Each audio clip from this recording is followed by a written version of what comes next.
Hello everyone, it's Lindsay, and today I'm coming at you with a process video using the September Faith Art box from Creative Retreat Kits. I do have an unboxing of this box over on my channel. If you want to check that out, I will have it linked down below for you guys so you can see everything that comes in the kit. Now, I mentioned in that unboxing video, and I'll mention it here for you guys, I made the #1 YouTuber mistake that I had never done before. I lost video footage. So I had filmed my unboxing and filmed this process video several weeks ago, was all ahead of the game for the first time ever.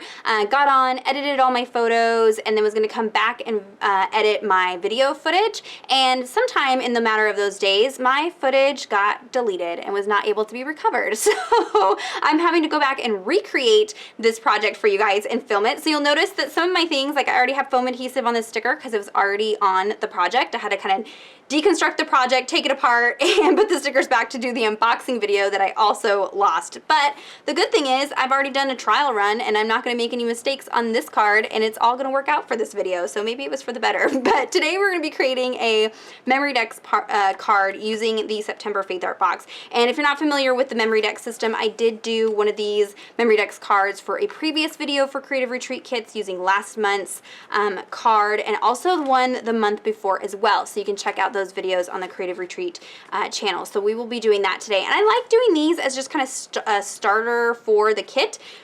Get a card in there for each kit, and then I can jump into my Bible and do some more in-depth study and things like that. So we will be creating a card, and what I have is just a blank MemoryDex card. Creative Retreat Kits did do a pre-sale on the punch about a month or so ago. Those should be shipping out pretty soon, if not already. And this is one of the cards that you can just pre-purchase already punched and ready to go. It's blank on both sides, so I will link that down below if you're interested in picking some of those up. But I have this month's kit with the stamp set. I pulled out this stamp set because I'm going to use this little wonky heart here. I guess you can't see that.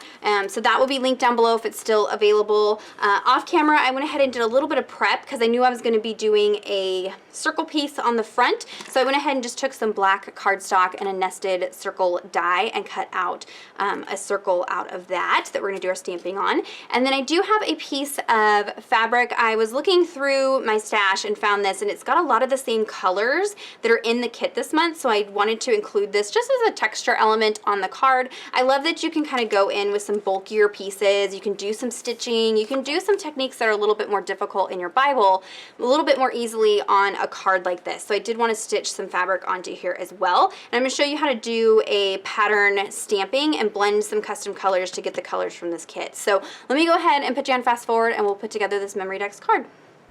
Okay, so we're going to start work on the patterned background. So I have one of those cards there, and I do have a non-stick craft mat down on my table there. I have that linked down below for you guys. It just protects my table from any of the ink when I stamp over the edge of the card. But like I mentioned in the unboxing video, I did need to mix some of the Creative Retreat inks to get the right colors to match this month's kit. So here I'm mixing Rose Corsage and Powder Blue. And the trick with this is you want to go in with your lighter color first on the stamp, and then you can go in with your darker color right over the top. And you can see you can get a more purpley color here. Now you can see there is some of that blue transferring onto the ink pad. Don't worry, you can just wipe it off with a dry cloth and it comes right off, not a problem, does not ruin your ink pads. So don't worry about that. And it's just a fun way to kind of stretch out your inks a little bit and get some more colors. So I'm going to do the same thing for this kind of peachy pink color.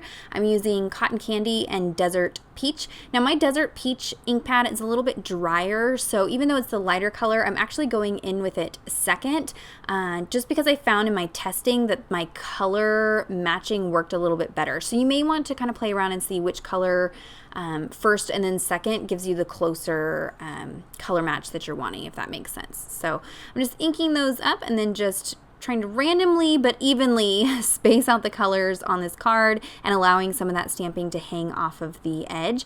Here you can see I'm just wiping that off. That was a wet baby wipe. I don't suggest using it wet. Use it dry. That works a little bit better.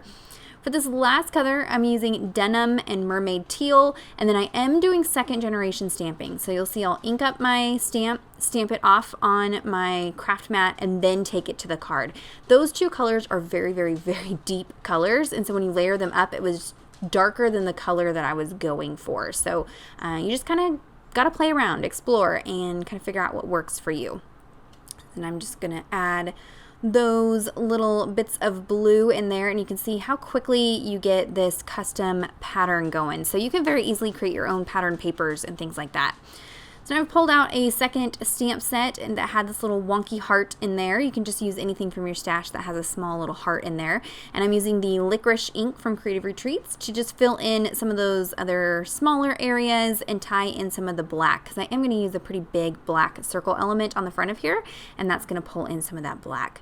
So I'm going to set aside that background for just a second and work on this embossed piece. So I did go ahead off camera and die cut out this circle out of just some plain black cardstock. And then I'm going to take these stamps from the set that say piece not of this world, and I'm just going to line them all up on this. Now the nice thing about a stamp positioning tool like this is it has grid lines on it, so you can make sure everything's straight. Now you could do this without a stamp positioning tool, but I really have found this to help tremendously in my ability to get things lined up if I need to stamp, you know, a second time. See, it's kind of all wonky and all over the place, but then I can readjust those stamps and get them straight and evenly distributed how I want them before I stamp down.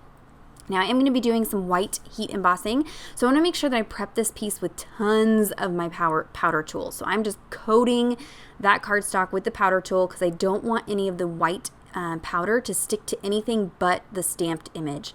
So I'm going to ink up my stamps with some Versamark clear sticky ink.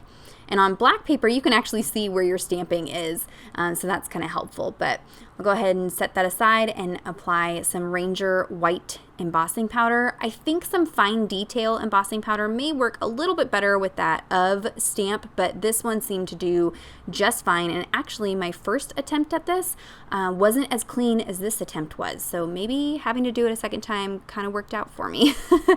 I'm just holding it with some craft tweezers while I take my heat tool to melt that embossing powder. So you want to heat it up till it's nice and melted. And then you can just take a dry paper towel and brush off the powder tool from the cardstock, and then now it's that deep black that it was to begin with. But before I stick that down, I am going to add a little bit of that fabric to there. So I just ran a little bit of adhesive tape runner, and then I'm creating these little pleats with the fabric. I did leave the center part open just because I didn't have enough fabric to make it, you know, pleated all the way across, and it's going to be covered up, so you didn't need pleats in the center. I took that over to my sewing machine, ran it through my sewing machine just to make sure everything's stuck down, and then I can just adhere these little tails to the back.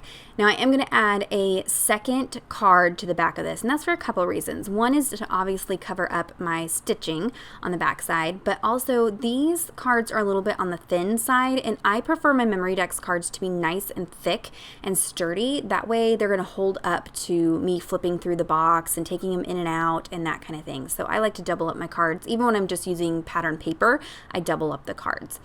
So now that stitching did add a little bit of dimension to this card, so I'm going to add some foam adhesive squares to the top and bottom, and that way this black circle piece will lay kind of evenly over the top of the MemoryDex card, and it'll give it some dimension. And, you know, like I said, working on these MemoryDex cards, you can add dimension like crazy. Now this little sticker already had some foam adhesive on the back from the previous time I attempted this project, so I did have to apply some dry adhesive to these stickers just to get them to stick again. This is not normally what you have to do. The stickers typically are very sticky, but because I pulled them off, stuck them to the backer, and then now trying to re-stick them down on my project, I'm having to add a little bit extra adhesive. You can see I just added that little dove and a few of those little branch pieces and finish that off. On the back side, I added that label. I did go ahead and write in Philippians 4:7, and then I'm just going to write out the verse Philippians 4:7 on the back of this card, and that way I just have it at my fingertips on my desk, something I can reach for, and just have a verse reminder, you know, that God is there to guard our hearts and give us peace, and just to have that reminder. So I wrote that out, and now I'm just going to finish off the back with a few of the stickers. So it says gift of peace. Add a couple of those wonky hearts, of course. Why not? And then on the front side, I'm going to finish it off with that super adorable bow clippy here. I did have a little bit of foam adhesive sticking out, so I just had to trim that off. But there is a look at the finished card. I love how this came out. I hope you guys too. If you have any questions or comments, be sure to leave those down in the comments down below for me. You can find in the description box links to everything that I used today and everything that I mentioned, so definitely check that out. Give this video a thumbs up if you were inspired. Subscribe to my channel if you're not already subscribed. And until next time, thank you so much. Bye-bye.